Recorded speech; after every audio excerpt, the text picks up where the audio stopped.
ಎಲ್ರಿಗೂ ನಮಸ್ಕಾರ. Welcome to my channel. ನಾನಿವತ್ತು ತುಂಬ ಈಸಿಯಾದ ರೆಸಿಪಿಯನ್ನು ಮಾಡ್ತಾಯಿದ್ದೀನಿ, ಚಿಕನ್ ಫ್ರೈ. ಇದು ಮಾಡೋಕ್ಕೆ ತುಂಬಾ ಈಸಿ, ತುಂಬ ಟೇಸ್ಟ್ಫುಲ್ಲಾಗೂ ಇರುತ್ತೆ. ಇನ್ನೂ ಯಾರೆಲ್ಲ ನನ್ನ ಚಾನಲ್ನ ಸಬ್ಸ್ಕ್ರೈಬ್ ಮಾಡಿಲ್ವೋ ಸಬ್ಸ್ಕ್ರೈಬ್ ಮಾಡ್ಕೊಳ್ಳಿ. ಬನ್ನಿ ಈ ಫ್ರೈ ಹೇಗೆ ಮಾಡೋದು ಅಂತ ನೋಡೋಣ. ಒಂದು ಬಾಣಲೆಗೆ ಸಣ್ಣದಾಗಿ ಕಟ್ ಮಾಡಿ ಇಟ್ಕೊಂಡಿರೋಂಥ ಒಂದು ಈರುಳ್ಳಿನ ಹಾಕ್ಕೊಂಡು ಎಣ್ಣೆ ಹಾಕ್ಕೊಂಡು ಸ್ವಲ್ಪ ಫ್ರೈ ಮಾಡ್ಕೊಬೇಕಾಗುತ್ತೆ. ಇದು ಸ್ವಲ್ಪ ಬೆಂದಿದ್ದಾದಮೇಲೆ ಈಗ ಇದಕ್ಕೆ ಟೊಮೆಟೊ ಮತ್ತು ಹಸಿಮೆಣಸಿನ್ಕಾಯಿ ಹಾಕ್ಕೊಂಡು ಫ್ರೈ ಮಾಡ್ಕೊಬೇಕು. ಸ್ವಲ್ಪ ಲೋ ಫ್ಲೇಮಲ್ಲೇ ಇಟ್ಕೊಂಡು ಫ್ರೈ ಮಾಡ್ಕೊಳ್ಳಿ.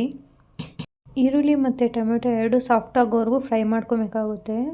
ಇದು ತುಂಬಾ ಬೇಗ ಮಾಡ್ಬೋದು, ತುಂಬ ಈಸಿ ರೆಸಿಪಿ. ಇದು ಚಪಾತಿ ಪೂರಿ ಜೊತೆನೂ ಯೂಸ್ ಮಾಡ್ಕೊಬೋದು ಆ್ಯಂಡ್ ರೈಸ್ ಜೊತೆನೂ ತಿನ್ಕೊಬೋದು.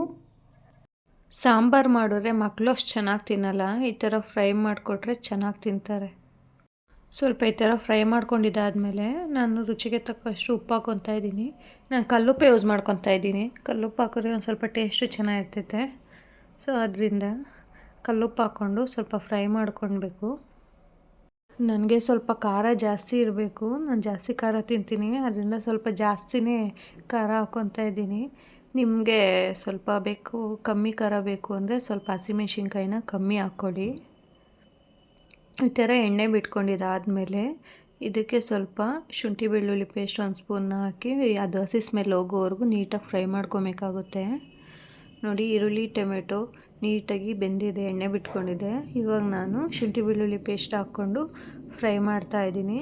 ಕಮ್ಮಿ ಉರಿಯಲ್ಲಿ ಇಟ್ಕೊಂಡು ಫ್ರೈ ಮಾಡ್ಕೊಳ್ಳಿ, ಇಲ್ಲಾಂದರೆ ಸೀದ್ಬಿಡುತ್ತೆ. ಚಿಕನ್ ಫ್ರೈ ಅಂದರೆ ಒಬ್ಬೊಬ್ಬರು ಒಂದೊಂದು ಥರ ಮಾಡ್ತಾರೆ. ನಮ್ಮ ಮನೇಲಿ ಮಾಡೋ ಸ್ಟೈಲ್ ಈ ಥರ ಇದೆ. ಈ ಥರ ಫ್ರೈ ಮಾಡ್ಕೊಂಡಿದ್ದಾದಮೇಲೆ ನೀಟಾಗಿ ಬೆಂದಿದೆ ಈರುಳ್ಳಿ ಟೊಮೆಟೊ. ಈಗ ನಾನು ಚಿಕನ್ ಹಾಕ್ಕೊಂಡು ಮಿಕ್ಸ್ ಮಾಡ್ಕೊತೀನಿ.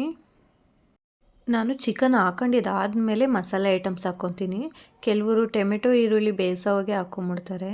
ಆ ಥರ ಹಾಕ್ಕೊಂಡ್ರೆ ಸ್ವಲ್ಪ ಘಾಟ್ ಬರುತ್ತೆ, ಅದರಿಂದ ನಾನು ಚಿಕನ್ ಹಾಕಿ ಆಮೇಲೆ ಹಾಕ್ಕೊತಾ ಇದ್ದೀನಿ. ಗರಂ ಮಸಾಲ ಹಾಕಿದೆ, 1 ಟೇಬಲ್ ಸ್ಪೂನ್ ಆಗೋಷ್ಟು ಚಿಕನ್ ಮಸಾಲ ಹಾಕ್ಕೊತಾ ಇದ್ದೀನಿ.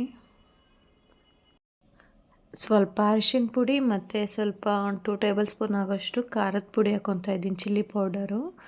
ಹಾಗೆ ಧನಿಯಾ ಪುಡಿ 2 ಸ್ಪೂನ್ ಹಾಕ್ಕೊತಾ ಇದ್ದೀನಿ. ಈ ಮಸಾಲೆ ಐಟಮ್ಸ್ ಎಲ್ಲ ಹಾಕಿದ್ದಾದಮೇಲೆ ನೀಟಾಗಿ ಮಿಕ್ಸ್ ಮಾಡಿ ಸ್ವಲ್ಪ ಹೊತ್ತು ಬೇಯಿಸ್ಕೊಬೇಕು. ನಿಮಗೆ ನೀರು ಎಷ್ಟು ಬೇಕೋ ಅಷ್ಟು ಹಾಕ್ಕೊಳ್ಳಿ. ನಾನು ಸ್ವಲ್ಪ ಗಟ್ಟಿಗೆ ತಿಕ್ಕಾಗಿ ಮಾಡ್ತಿರೋದ್ರಿಂದ ಸ್ವಲ್ಪ ನೀರನ್ನ ಕಮ್ಮಿ ಯೂಸ್ ಮಾಡ್ಕೊತೀನಿ ಇವತ್ತು. ಇವು ಬೇಕಾದ್ರೆ ಶುಂಠಿ ಬೆಳ್ಳುಳ್ಳಿ ಪೇಸ್ಟ್ ಜೊತೆಗೆ ಹಸಿಮೆಣ್ಸಿನ್ಕಾಯಿನೂ ಪೇಸ್ಟ್ ಮಾಡಿ ಹಾಕ್ಕೊಬೋದು. ನಾನಿವತ್ತು ಉದ್ದದಾಗಿ ಕಟ್ ಮಾಡಿ ಹಾಕ್ಕೊಂಡಿದ್ದೀನಿ. ನಿಮಗೆ ಎಷ್ಟು ತಿಕ್ಕಾಗಿ ಬೇಕೋ ಅಷ್ಟು ನೀರು ಹಾಕ್ಕೊಂಡು ಬೇಯಿಸ್ಕೊಬೇಕಾಗುತ್ತೆ. ನಾನು ಸ್ವಲ್ಪ ಇವತ್ತು ಗಟ್ಟಿಗೆ ಬರಲಿ ಅಂದ್ಬಿಟ್ಟು ನೀರು ಕಮ್ಮಿ ಯೂಸ್ ಮಾಡ್ತಾಯಿದ್ದೀನಿ.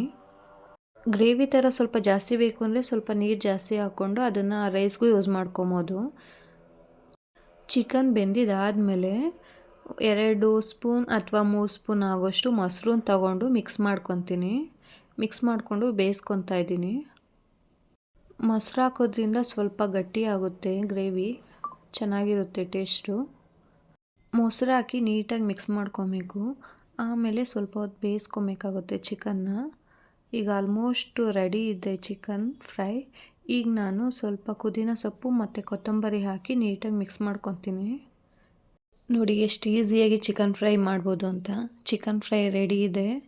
ಇವತ್ತಿನ ಈ ನನ್ನ ಚಿಕನ್ ಫ್ರೈ ರೆಸಿಪಿ ನಿಮ್ಗೆ ಇಷ್ಟ ಆದರೆ ನನ್ನ ಚಾನಲ್ನ ಸಬ್ಸ್ಕ್ರೈಬ್ ಮಾಡಿ, ಶೇರ್ ಮಾಡಿ, ಹೀಗೆ ಸಪೋರ್ಟ್ ಮಾಡ್ತಾಯಿರಿ.